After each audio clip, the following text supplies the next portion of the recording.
Imagine waking up in a world where the peaceful landscapes of Switzerland and the old towns of Italy have been engulfed by nature's fury.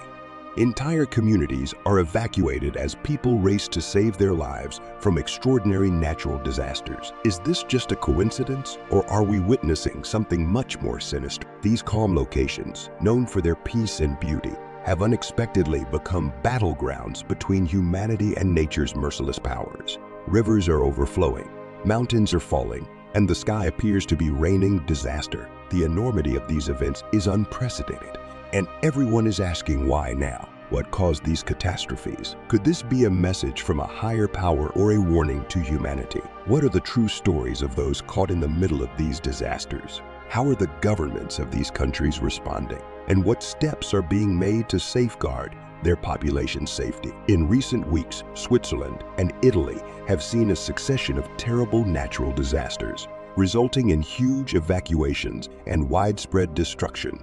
From Switzerland's gorgeous valleys to Italy's old towns, the effects have been both alarming and tragic. We will walk you through the traumatic events, hear from those who were affected, and investigate the potential causes of these calamities.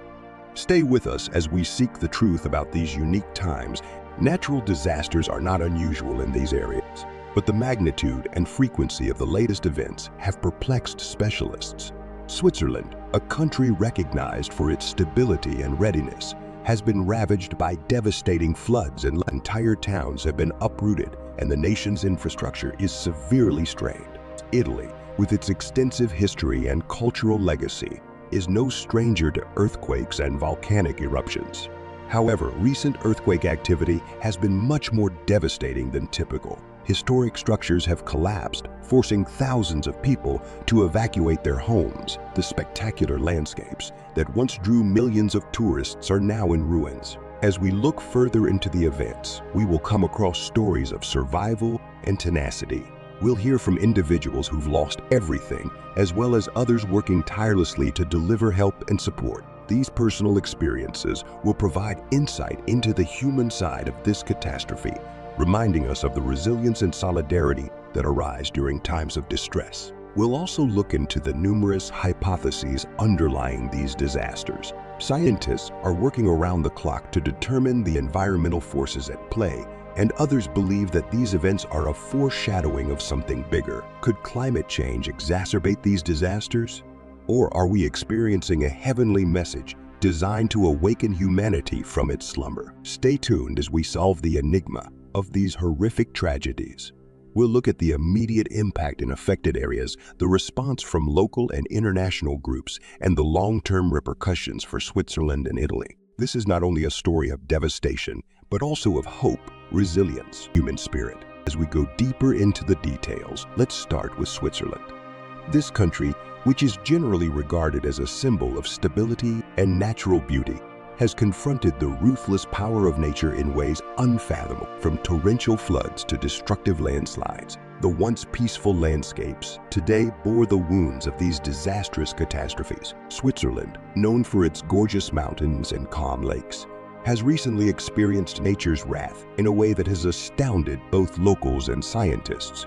The country, which is usually a refuge of calm and tranquility, has been devastated by devastating floods and landslides. The pictures are nothing short of horrific, with rivers overflowing their banks, villages swamped underwater, and major landslides destroying houses and infrastructure. The Swiss Alps, a symbol of beauty and perseverance, have taken a particularly heavy impact. Torrential rains have produced record flooding in valleys, while landslides have destroyed highways and isolated entire settlements. The famous Lake Geneva, which is typically a calm body of water, has overflowed, causing catastrophic flooding in adjacent towns and cities. The calamity began in early June, when an exceptionally severe monsoon storm descended on the region. For days, the rain fell nonstop, soaking the earth and rising river levels to critical levels. The first major event happened on June 7th, when the Aya River in Bern spilled, flooding the capital and forcing hundreds of citizens to evacuate. Over the next few weeks, the situation deteriorated. On June 15th, a major landslide in the Valais region buried an entire community, leaving dozens missing and in terror. By the end of June, the devastation had reached other sections of the severe flooding hit Zurich, Lucerne, and other large cities, causing infrastructure damage estimated in the billions. As July arrived, the constant rain showed no signs of ceasing. Entire settlements along the Rhine were cut off, making rescue attempts more complex and perilous. Emergency services were stretched to the maximum, with firefighters, police, and military personnel working around the clock to evacuate and assist citizens. The immediate impact on Switzerland's population was disastrous. More than 100,000 people have been displaced, forcing them to seek refuge in temporary evacuation camps established up across the country. The emotional toll is immense, with families divided and lives uprooted. Infrastructure has suffered a huge damage. Roads, bridges, and railroads have been washed away, hindering transportation and complicating rescue efforts. Swiss Federal Railways has reported serious damage to its network, with some critical routes anticipated to be blocked for months. Power outages are prevalent, hindering rescue and recovery efforts. While Switzerland battles with flooding and landslides, Italy is dealing with its own set of natural disasters.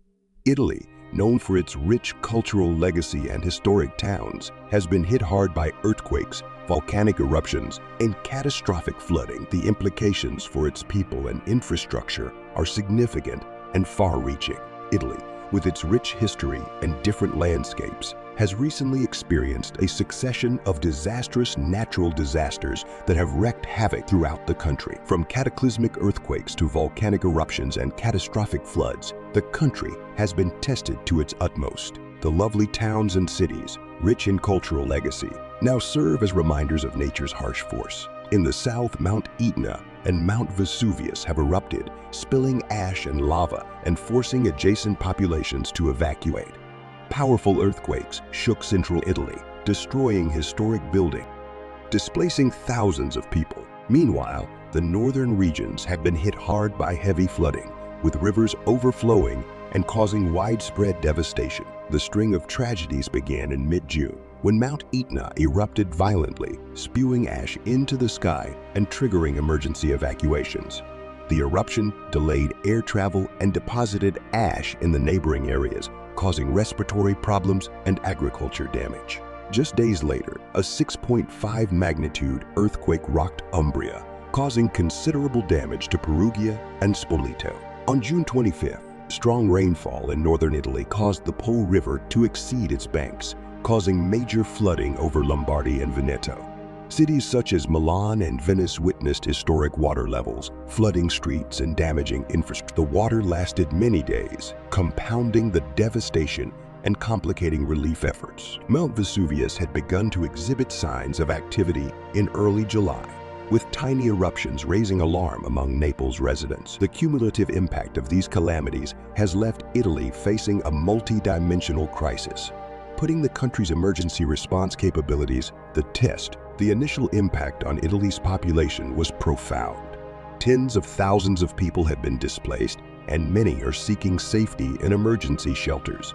The emotional toll has been enormous, with families split apart and towns disrupted. The loss of homes, schools, and hospitals has left many people without access to basic service. The infrastructure in the impacted regions has been seriously damaged.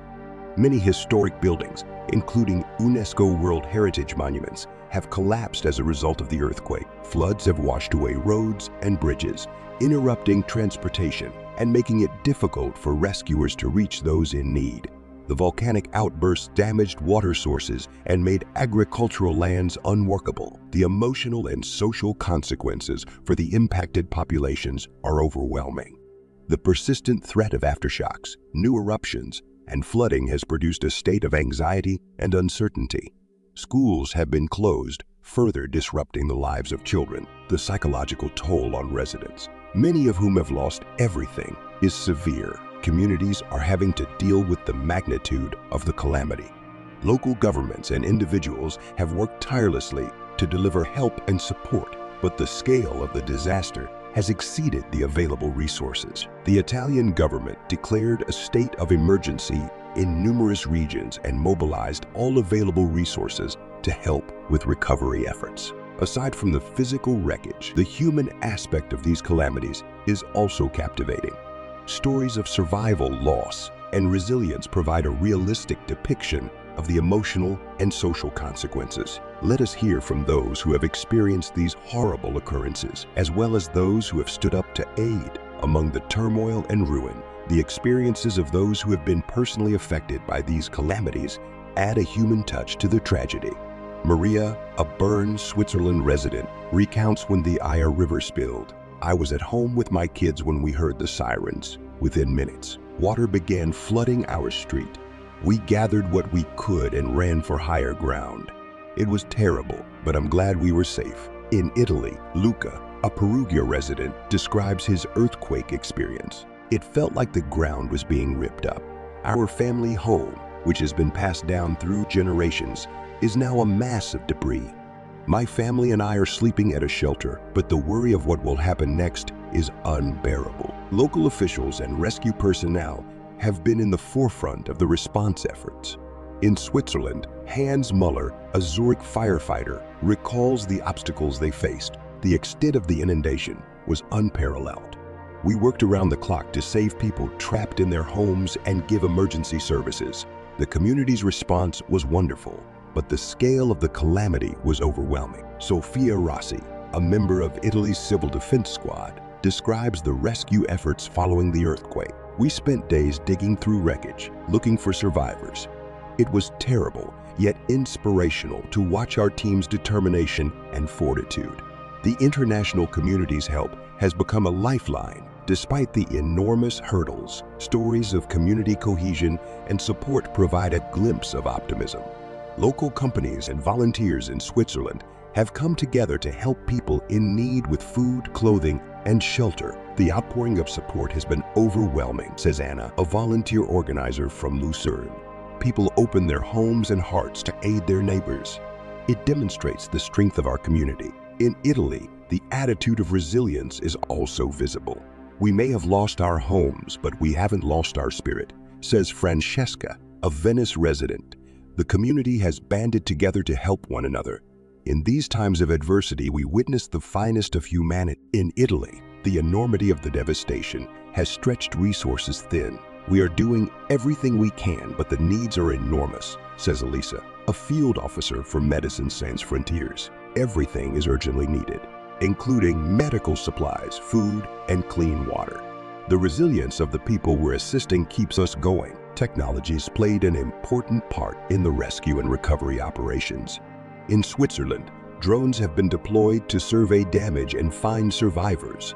Drones give us a bird's eye view of the affected areas, allowing us to identify where help is most needed, says Jonas, a drone operator for the Swiss military. In Italy, social media has become an essential instrument for communication and collaboration.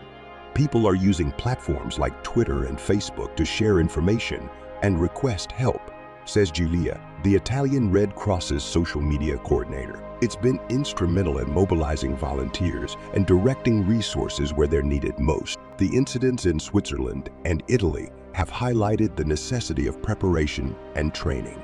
Both countries have strong disaster response systems, but the magnitude of these incidents has challenged their capabilities. Preparation is key, says Marcus, a disaster response expert from Switzerland. Regular drills and training exercises ensure that we can respond efficiently when a tragedy occurs. But we also have to adjust and enhance our strategies. In Italy, the emphasis on community-based disaster preparedness has been critical. Local knowledge and preparedness can make all the difference, explains Lucia, a Naples community leader. We've been striving to increase community resilience via education and training. It has allowed us to respond more effectively and assist one another during this time. Amidst the tragedy, stories of heroism have emerged, illustrating individuals' courage and selflessness. In Switzerland, a small child named Timmy became a local hero after saving his neighbor's dog from floodwaters. "I saw the dog struggling, and I knew I had to help," Timmy recounts. "It was scary, but I'm glad I could save him." In Italy, a group of adolescents in Perugia formed a human chain to rescue an elderly woman who had become trapped in her home following the earthquake. "We didn't think twice," explains Alessandro, one of the teenagers. "We realized we needed to help." Moments like these highlight the strength of our community. Despite the insurmountable hurdles, hope and perseverance emerge. In Switzerland, residents are returning to their houses ready to rebuild. "We will come back stronger," says Emma, whose Zurich house was flooded. "The calamity has brought us closer together. We will rebuild our lives and communities." In Italy, the spirit of resilience is strong. "We've faced many challenges, but we'll overcome this one," says Roberto, a Naples local. "Our history is replete with examples of resilience. This is only another chapter. We will reconstruct and protect our legacy for future generations."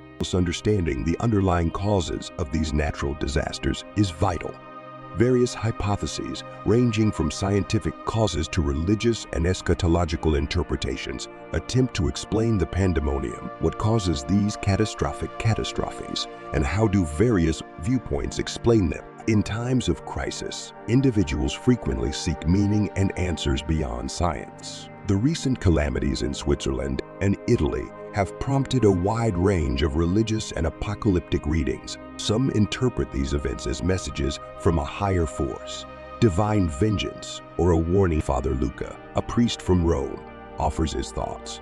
Many of our parishioners see these disasters as a test of faith, a call to return to spiritual values and care for the earth and each other. Others see the events through an apocalyptic perspective, believing they are signs of the end times. This viewpoint, which is frequently supported by religious writings and prophecies, sees natural tragedies as part of a greater pattern that will culminate in a final reckoning. One widely held belief among Christian groups is that these natural disasters are indicators of Jesus' second arrival. This concept is based on biblical predictions that link natural disasters with the end times. In the Gospel of Matthew, Jesus describes the indications of the end of the age. "For nation will rise against nation, and kingdom against kingdom. And there will be famines, pestilences, and earthquakes in various locations. All these are the beginnings of sorrows." Matthew 24:7-8, NKJV. These passages are frequently used as proof that rising natural disasters are a sign of Christ's imminent that marks the end of today's video. Make sure to subscribe and turn on that notification bell to keep up with our latest videos about strange phenomena. For now, stay tuned and be safe.